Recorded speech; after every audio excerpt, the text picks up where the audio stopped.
Hello and welcome back to the Math 0300 video series. Today we're going to take a look at ratios and rates. You deal with these just about every single day of your lives, but it has become so automatic you don't even realize you're doing it.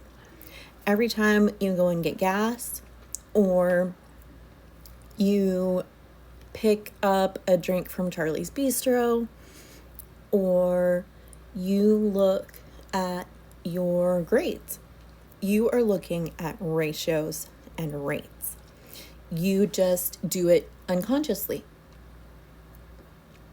So let's jump in and then we're going to compare the two to look at what their differences are and what they have in common. A ratio compares two numbers.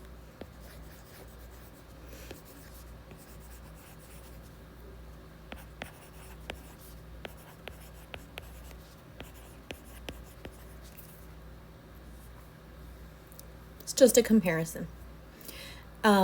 We could be comparing the sides of the lengths of the sides of a rectangle.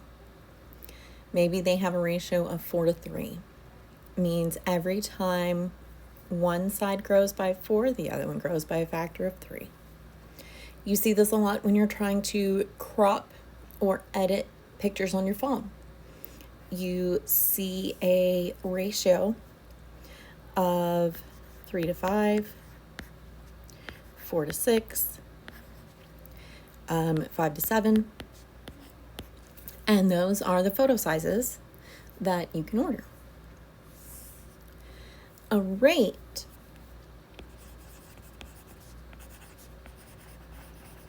compares two numbers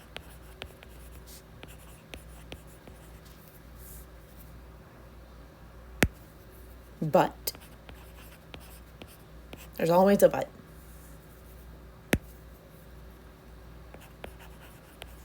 They have different units.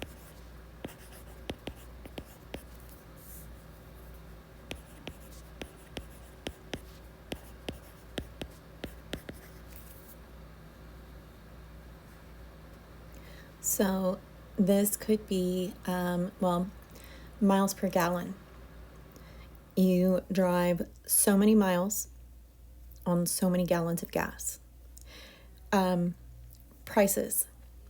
You pay $400 per calculus book. Yes, that happened. So a rate has different units. A ratio either has the same units or no units at all. Then if we know for sure we are looking at a rate and the denominator is 1, we call it a unit rate. And we'll look at those a little more in a few minutes. I want to take this opportunity to sort of compare and contrast ratios and rates.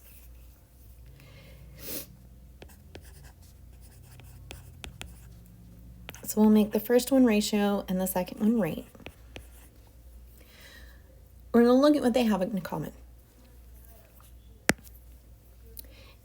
Both of them are written as a fraction.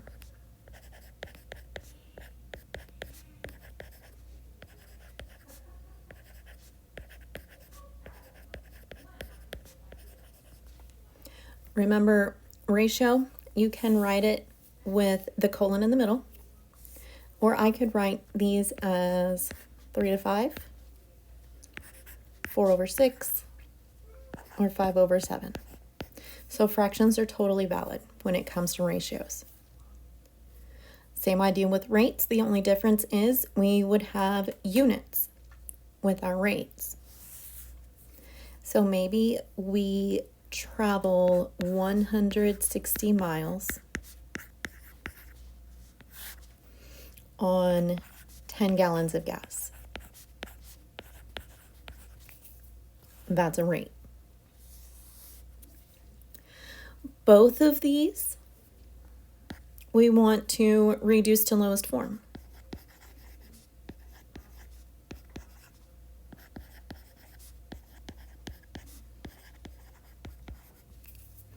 when we finish working with them, we want to make sure that we reduce the fractions as far as we possibly can. Now let's take a look at what they do not have in common. So we said the ratio either has no units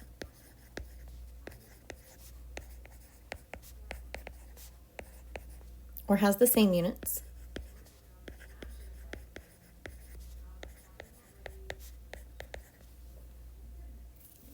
We can write them in 3 different ways.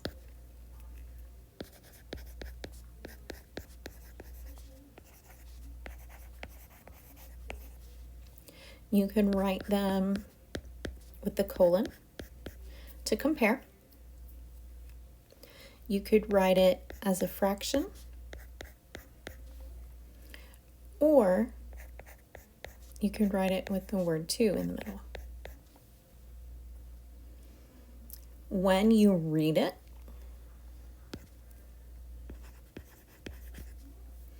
you say the word 2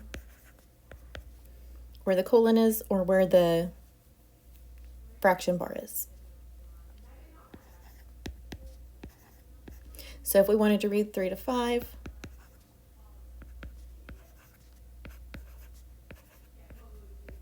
that's how we would write or say it out loud.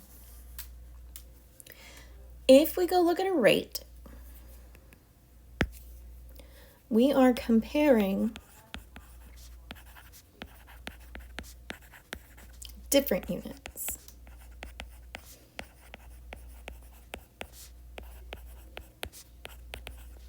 So we compare miles to gallons, or maybe we're talking about speed and we talk about miles and hours. When you read them out loud, you've just heard me do it, I don't know if you picked up on it, where the rate will use the word 2, 3 to 5, 6 to 7. For a rate, we use the word per.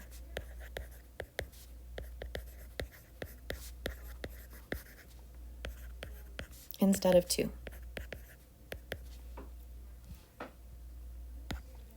We write these as a fraction.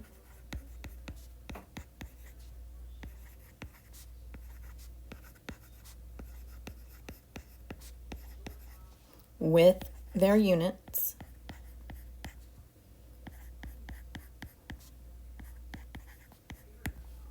You have to include the units on a rate. And these are super useful because we use the idea of rates to find a better deal.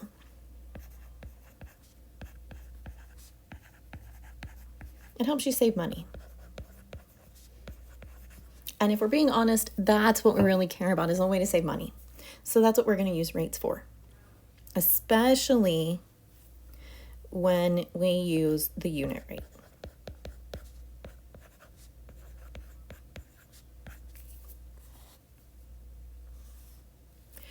Now we said earlier that the unit rate has a denominator of 1.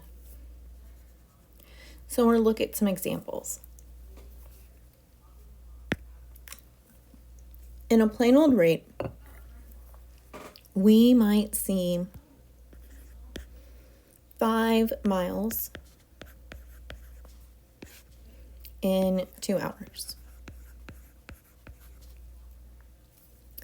The unit rate, and these are not necessarily the same rate. If you put these in the calculator, they're not going to match.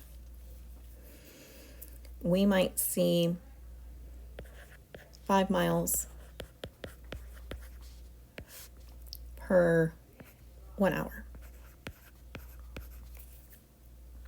That unit rate has the 1 in the denominator. Maybe you are paying for textbooks. Many years ago, when our textbooks were actually chiseled into stone and we had to get a wheelbarrow to carry them across campus, you might buy 7 textbooks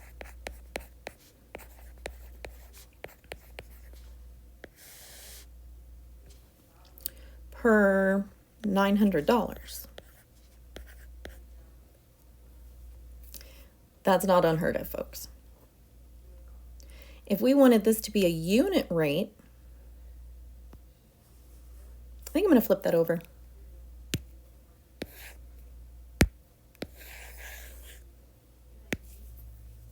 Let's say you spend $900 per 7 textbooks. I like that better. Maybe a unit rate would look like $400 per 1 textbook. And yes, that happened to me. It was painful to see that pop up on the register. So we want to be able to convert a rate to a unit rate. It's actually really, really simple. All we're going to do is divide the numerator and denominator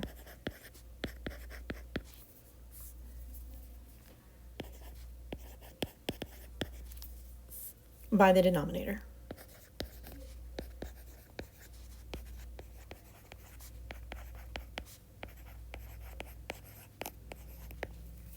Super simple. The thing you have to remember to do is keep the units.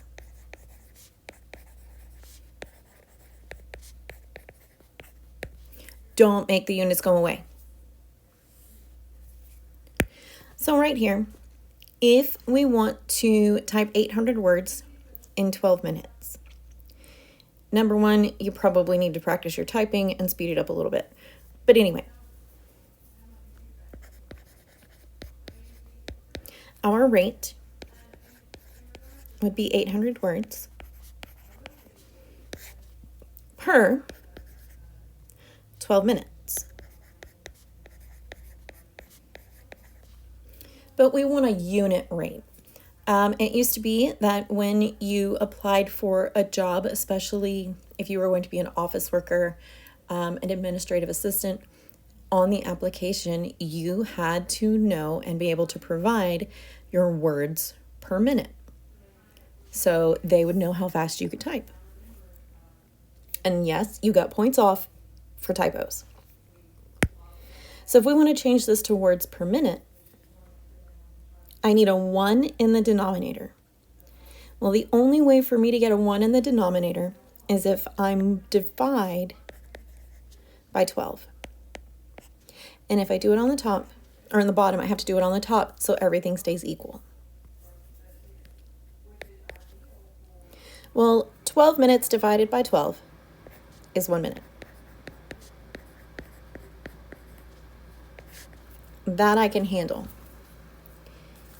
800 divided by 12, pardon me while I pull up my calculator. Yes, I'm pulling up my calculator, but I'm doing it on my phone.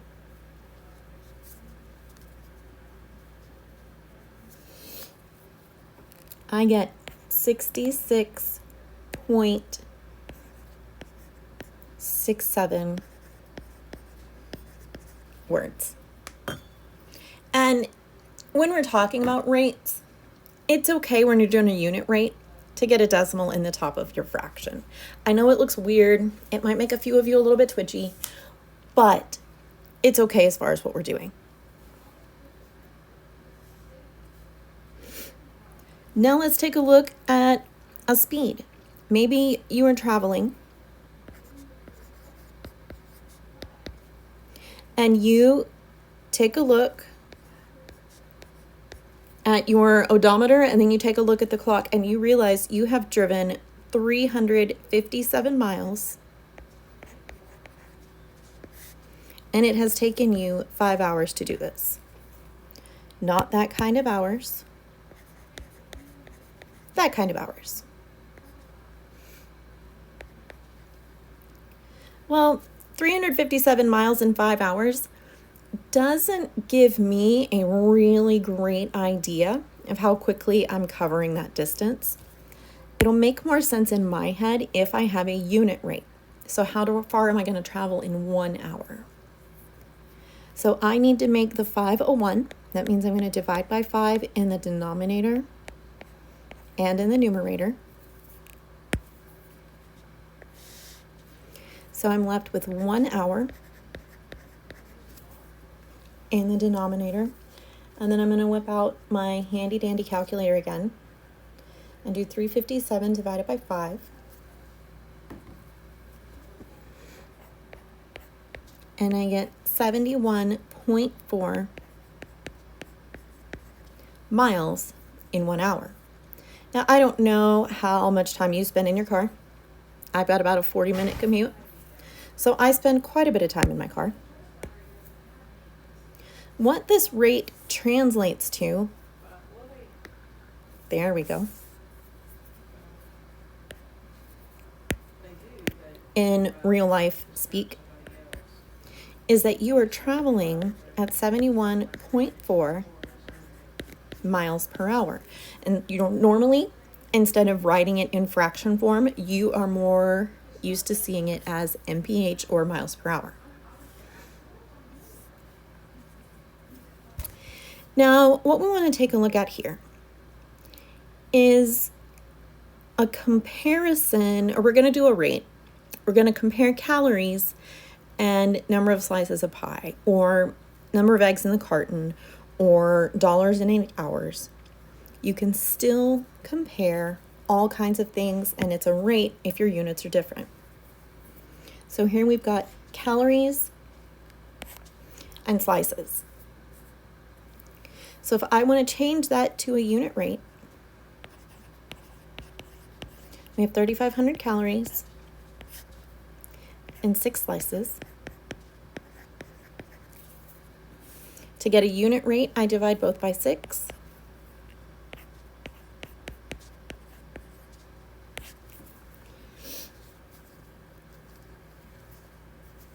$3,500 divided by 6 gives me 583.3 repeating calories per slice, which is not entirely impossible, unfortunately. Maybe we know that there are 36 eggs per 3 cartons. And we want to know how many eggs are in 1 carton. Same idea. We'll convert it to a unit rate, which means we need to divide the denominator and the numerator by 3. And that lands us with 12 eggs per 1 carton.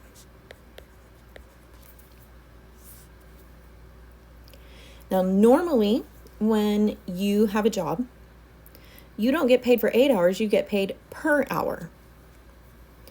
So if we want to know how much money you make per hour,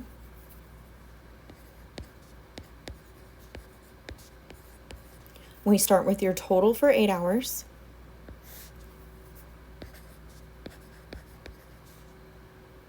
We want a unit rate, so we divide the denominator and the numerator by 8.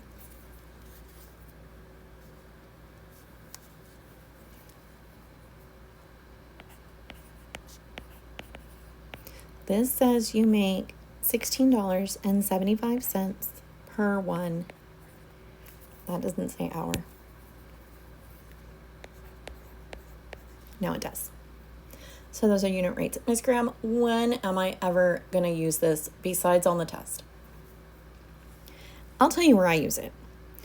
The most common place I use it, well, I guess 2, is when I'm at work, when I want to figure out maybe my hourly pay rate, or when I'm at the grocery store and I want to know which product is going to save me the most amount of money. It is entirely different when you are using your money that you worked for to buy your groceries. So I want to know whether it is less expensive to buy 12 bananas for $2.28 or for me to pay 13 cents for 1 banana. Now, instinct, just looking at these, says 13 cents for one banana is going to be the way to go. But we're going to test it out. So we are going to look at $2.28 per 12 bananas. To turn this into a unit rate, we divide the denominator and the numerator by 12.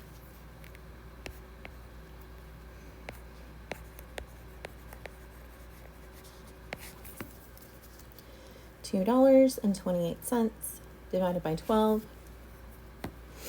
That tells me I'm going to pay 19 cents per banana if I buy 12 at once, like a bundle of 12. And I would pay 13 cents for one banana. So that tells me that buying them individually at 13 cents each is definitely the better price.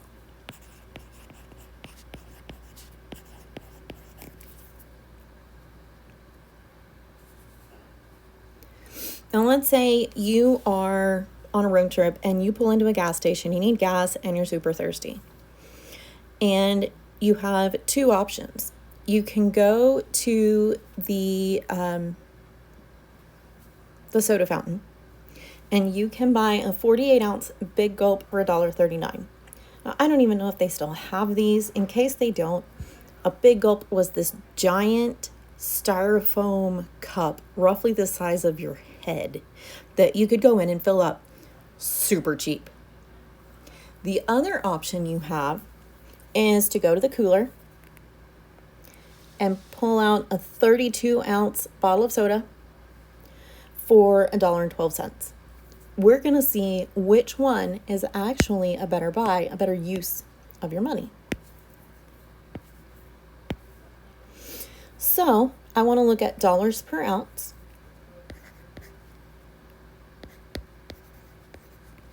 So if 48 ounces, I'm paying $1.39 per 48 ounces, or $1.12 per 32 ounces.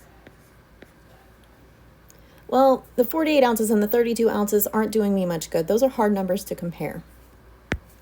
So I want to divide by 48 on the first one.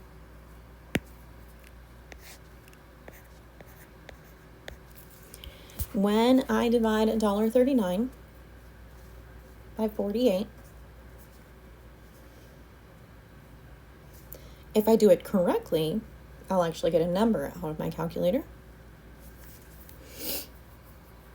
So I'm paying $0.029 per ounce. So almost 3 cents an ounce. For the 32-ounce one, I'm going to divide by 32.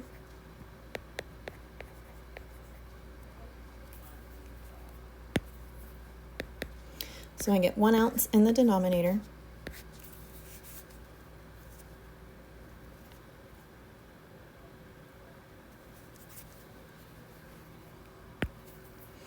I get $0.035 per ounce if I buy the bottle. So this guy, we'll call it 3 cents an ounce. This guy, if we round it, is 4 cents an ounce.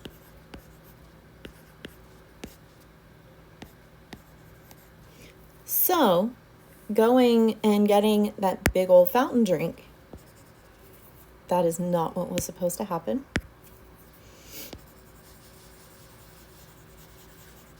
Is the better buy.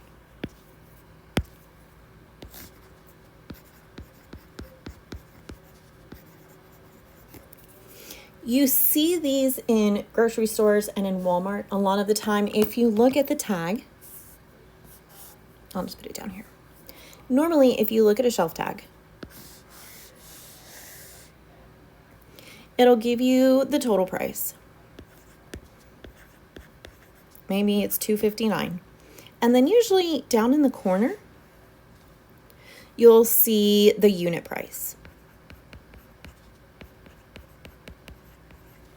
And this is the price you want to take a look at if you're deciding between two sizes of the same item. So maybe you're looking at a 2-liter of soda versus a 12-pack of soda. And you want to look at the price per ounce to see which one is cheaper. Normally, they have it marked on the tag if you pay attention. If they don't, now you can do it on your own.